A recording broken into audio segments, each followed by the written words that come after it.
Bienvenidos a Planeta Cero, serie de podcasts sobre el mundo del misterio. Dirige y presenta José Ángel Pastor. Puedes contactar a través de nuestra página Planeta Cero en Facebook.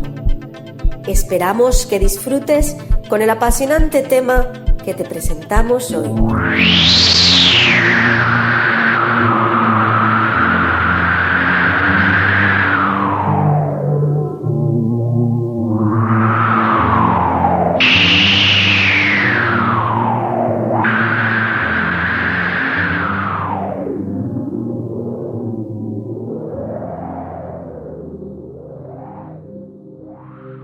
La Antártida, el inquietante continente blanco situado en la parte más meridional del planeta. ¿Cuántos misterios nos oculta la Antártida y cuántos misterios ha ocultado a lo largo de toda la historia?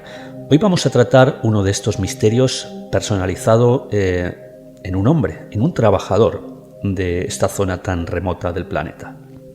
Nos vamos a ir a los años 60 y nos vamos a ir a una estación norteamericana, una estación controlada en aquel entonces por los Estados Unidos de América y una estación que dejó de funcionar en torno al año 2004, pero que en aquel entonces, en los años 60, estaba plenamente operativa. Estoy hablando de la estación Byrd, que debe su nombre al conocido almirante, que lanzó varias operaciones tanto en el Ártico como especialmente en el Antártico. De alguna de ellas, especialmente en la operación High Jump, hemos hablado aquí en Planeta Cero en más de una ocasión. Pues bien, esta estación Byrd se sitúa en la parte oeste de la Antártida. Las coordenadas más o menos serían 80 grados sur, 119 oeste. Y en esta estación Byrd, entre otras personas, entre otros trabajadores, en un momento dado, pues allí se encontraba un hombre bastante experto en estas latitudes y en este tipo de terreno, como era Carl Dust.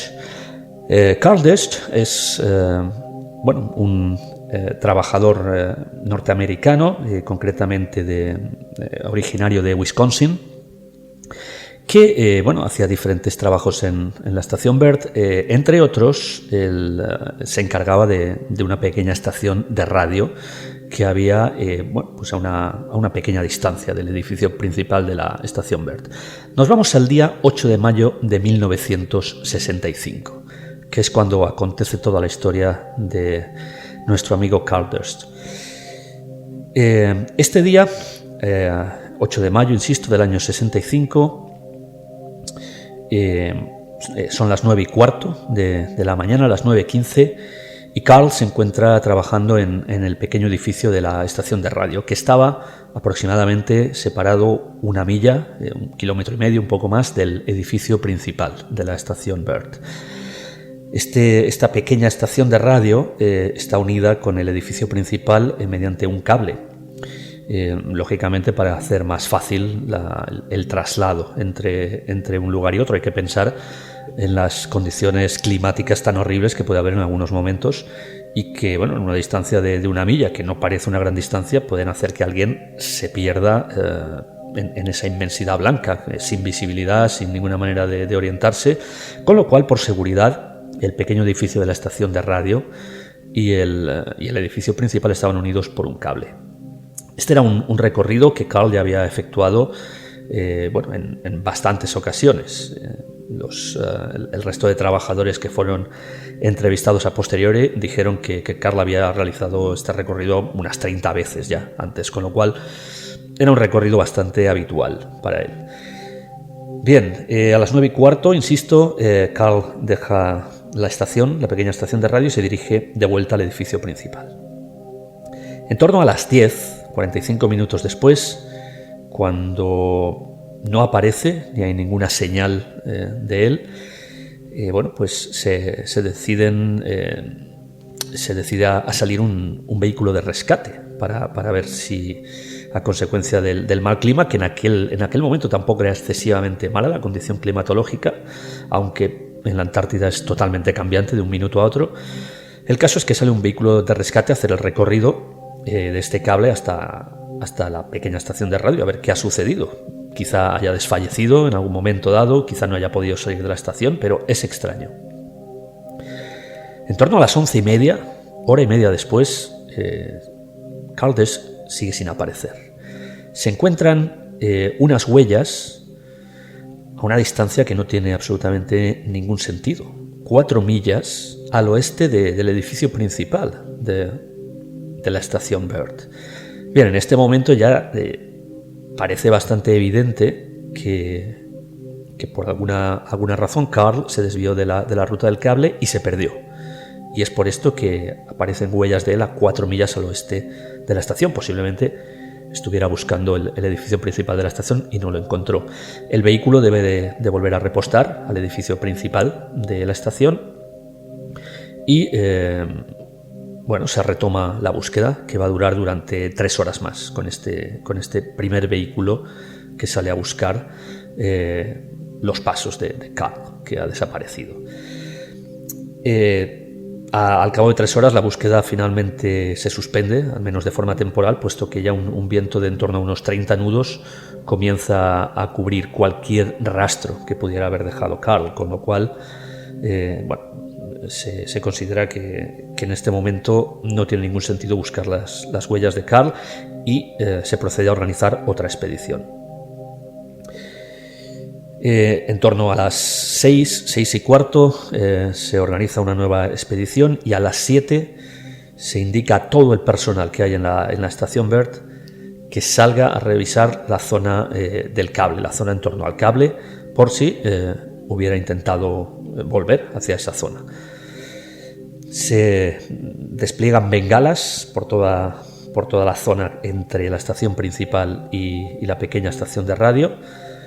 Pero en este momento el clima ya es muy cambiante, apenas hay visibilidad y ni siquiera de la posición de una bengala a la siguiente se puede apreciar el resplandor de estas bengalas, con lo cual se hacen absolutamente inútiles y se decide suspender la búsqueda hasta el día siguiente. Carl sigue desaparecido y llegamos al 9 de mayo, al día siguiente. A las 6 de la tarde sale otro vehículo cuando las condiciones ya son algo favorables, puesto que hasta este momento eran prácticamente condiciones en las que no se podía hacer nada. Se empiezan desde luego a perder las esperanzas de encontrar a Carl con vida, porque con la climatología de fuera pues ya es muy difícil sobrevivir. Y, insisto, a las 6 sale otro vehículo, a las 6 del 9 de mayo, que encuentra huellas 4 millas al sur de la estación. Da la sensación de que Carl en algún momento dado estuvo rondando la zona sin acabar de encontrar ni la pequeña estación de radio, ni el edificio principal, ni el cable, ni los rastros de bengalas, absolutamente nada. Porque hay huellas, hay que recordar que el día anterior se encontraron huellas 4 millas al oeste y ahora se encuentran 4 millas al sur. Parece que Carl estuvo rondando y estuvo totalmente perdido por esta inmensidad blanca. 10 de mayo. Un nuevo día y a las 7:40 de la mañana ya se emprende una búsqueda mucho más seria. Una búsqueda que ya tiene muy pocas esperanzas de encontrar a Carl con vida y casi es una búsqueda de un cadáver, de un cuerpo. Salen 2 vehículos con 8 hombres y con provisiones para estar fuera una semana. Va a haber una semana de búsqueda.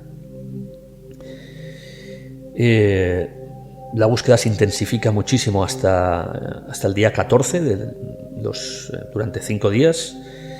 Se marca todas las zonas exploradas con banderas, no solamente para saber por dónde ya ha pasado la expedición, sino en caso de que Carl todavía sobreviva, pues para que encuentre algún punto de referencia. Pero en estos 5 días no se encuentra absolutamente nada. El clima comienza a empeorar de una forma muy, muy considerable. No hay absolutamente visibilidad, así que finalmente esta expedición de 2 vehículos, esta expedición de rescate, decide volver.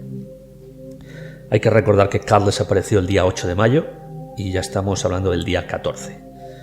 Ha pasado una semana y no hay rastro. En este momento ya no hay ni siquiera, no se han encontrado huellas, ya no hay ningún tipo de rastro de nuestro amigo Carl Dest.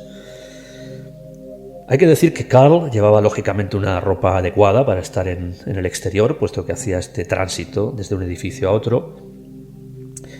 En teoría, con esta ropa podía aguantar las temperaturas, que durante estos días fueron de entre 40 y 60 grados bajo cero en esta zona de la Antártida. Pero es cierto que ya estamos hablando de una semana y que Carl no llevaba ningún tipo de provisiones.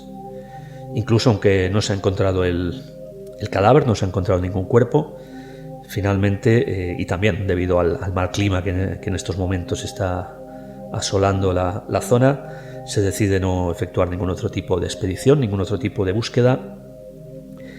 Y finalmente, tras todo este tiempo, pues Carl Desch es declarado muerto.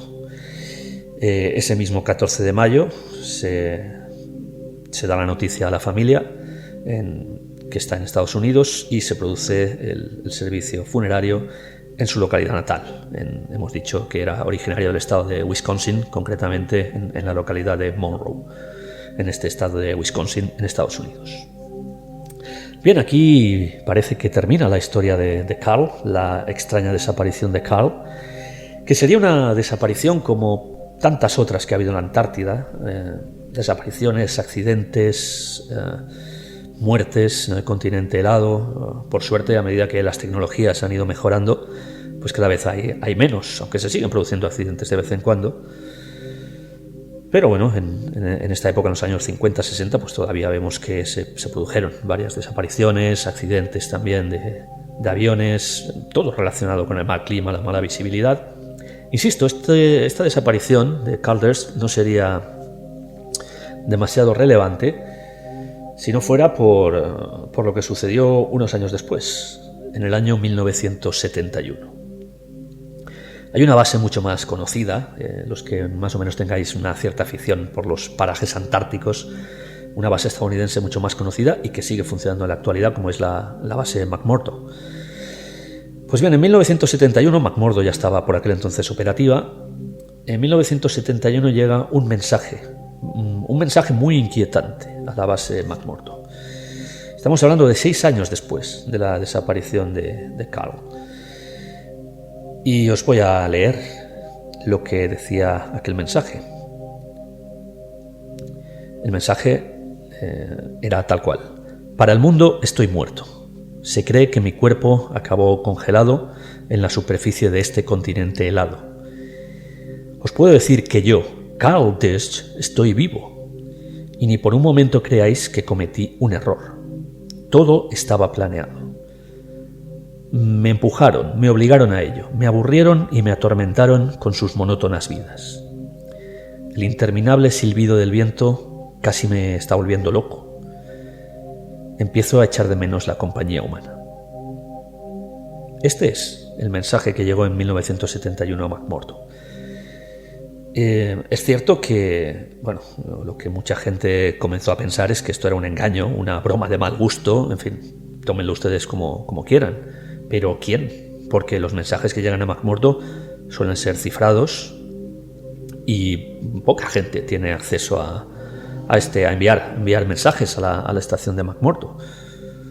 Con lo cual, ¿quién se decidió a lanzar este engaño o esta broma de mal gusto que hasta día de hoy, estamos hablando de que este mensaje llegó en 1971, hasta día de hoy no se ha conseguido averiguar quién envió este mensaje, o por qué, o si realmente fue un engaño? Hasta día de hoy sigue siendo un auténtico misterio. ¿Fue realmente Carl quien lo envió? ¿Fue alguien en su nombre? ¿Cómo deberíamos de tomarnos esas palabras? Vamos a tomar en cuenta que está vivo, como dice. Pero, ¿qué significa esto de que le aburrieron y le atormentaron con las vidas monótonas? ¿Quiénes? ¿Sus compañeros en la estación? ¿El resto del mundo? Y por lo que dice al final, que el viento le está volviendo loco y que echa de menos la compañía humana, ¿quiere esto decir que Carl ha permanecido o permaneció durante todo ese tiempo, esos 6 años, escondido en algún lugar de la Antártida, en solitario, totalmente aislado del mundo? ¿Cómo sobrevivió? Bien, un interesante misterio el de esta desaparición de Carl Desch en la Antártida. Teorías. Bueno, a lo largo de los años y desde desde aquel mensaje, incluso desde antes, desde la desaparición, pues se fueron elucubrando muchas teorías que lógicamente con los años se han ido enrevesando y a las cuales se han ido añadiendo teorías muy extrañas, lógicamente. Bien, la teoría que en un principio se pensó fue que, y bueno, por todo lo que os he narrado, esas huellas que se encontraron alrededor a varias millas de la base, bueno, pues la primera teoría es que se perdió a consecuencia de la condición climática adversa. Esta teoría, bueno, tiene desde luego muchísimos detractores. Primero porque en aquel momento, las 9:15 de aquel 8 de mayo, las 9:15 de la mañana, la condición climática no era tan mala como fue en los días posteriores. Carl había realizado ese recorrido unas bastantes veces, en torno a unas 30 veces. Entonces es bastante improbable que realmente aquello sucediera. Habría una posibilidad quizás de que se hubiera perdido, pero era bastante improbable. Otra teoría habla de que tal vez Carl cayó a lo largo mientras realizaba el trayecto por el cable, en algún tipo de hendidura, en algún tipo de abismo oculto bajo la nieve. Y pillándole por sorpresa, pues bueno, fue tragado básicamente por la nieve. Pero esto queda bastante desmontado si pensamos en las huellas que se encontraron en los días posteriores. O quizá podemos hacer una combinación de ambas teorías. Se perdió, empezó a deambular por los alrededores de la base y cayó finalmente en algún abismo oculto. Pero nuevamente,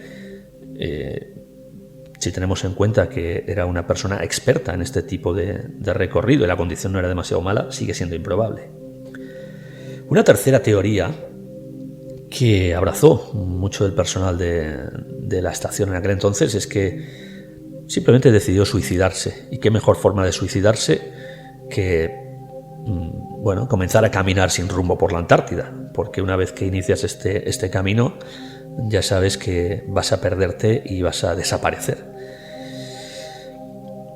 Bien, hubo expediciones intentando buscarle y nunca le encontraron, aunque cierto es que una búsqueda de estas características no es fácil, con lo cual es factible no encontrarle.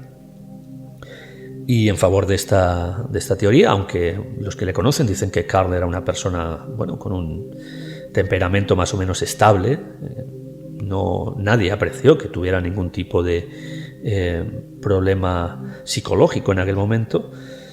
También se dice que realmente las condiciones de vida en este tipo de bases antárticas, y más en aquellas épocas, en los años 60, que eran bastante duras, ¿no? Y son realmente un reto para la mente humana, con lo cual, en un momento de oscuridad mental, quizá decidió suicidarse. Es una de las explicaciones más abrazadas. Bien, otra teoría, y es que vamos a tomar este mensaje final, el mensaje de 1971, y a través de ahí, si damos credibilidad al mensaje, la teoría podría ser que Carl, como bien dice en el mensaje, decidió desaparecer. Lo tenía todo planeado, quizá porque estaba aburrido de esa vida monótona. Bien, vamos a tomar que efectivamente decidió caminar sin rumbo y desaparecer y refugiarse en algún lugar en solitario durante años. Pero aquí viene lo siguiente: ¿cómo sobrevivió? ¿Cómo sobrevivió durante esos por lo menos 6 años hasta que envió el mensaje? Sin provisiones, sin un refugio que quizá pudo construir en algún momento, pero ¿cómo? En la inmensidad blanca de la Antártida, conseguir comida es muy complicado. ¿Cómo sobrevivió? Si realmente esta teoría es cierta. Una más de todas estas teorías. Y después nos vamos a la teoría que lógicamente en un momento dado tenía que salir. Y es que aquí ya empezamos a juntar las conspiraciones, los alienígenas, y hablamos de una abducción. Bien, no voy a desarrollar mucho más esta teoría porque ya podéis imaginar en qué consiste una abducción alienígena, por la cual este hombre desapareció, después reapareció quizás al cabo de unos años. Ya sabéis cómo funciona esto, y lógicamente esta teoría en un misterio de esta índole no podía faltar. Y por último hay una teoría que también se empezó a desarrollar con los años y que esta sí que podría tener un cierto una cierta veracidad si la tomamos estrictamente. Y es que, bueno, se dice que Karl tal vez era un espía soviético que estaba trabajando infiltrado en la base Bert, en la estación Bert, y cuando finalmente consiguió toda la información que ya requería o finalizó la misión que se le había encomendado de conseguir cierto tipo de información, pues finalmente Karl fue recogido por los soviéticos y por eso desapareció. O incluso se dice, un poco al hilo de la misma teoría, que quizá no era un espía soviético, pero en esa mañana del 8 de mayo, pues quizá fue secuestrado por un escuadrón soviético que rondaba la zona. Secuestrado, interrogado. Bien, quizá aquí no tendría cabida el mensaje de 1971, el enigmático mensaje que llegó a McMurdo. Bien, este ha sido el podcast de hoy en torno a la desaparición de Karl Dötz, esta desaparición en la Antártida, que durante muchos años ha sido un misterio y que me parecía un tema interesante a tratar aquí en Planeta Cero. Espero que os haya gustado el podcast de hoy. Hasta la próxima.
Bye.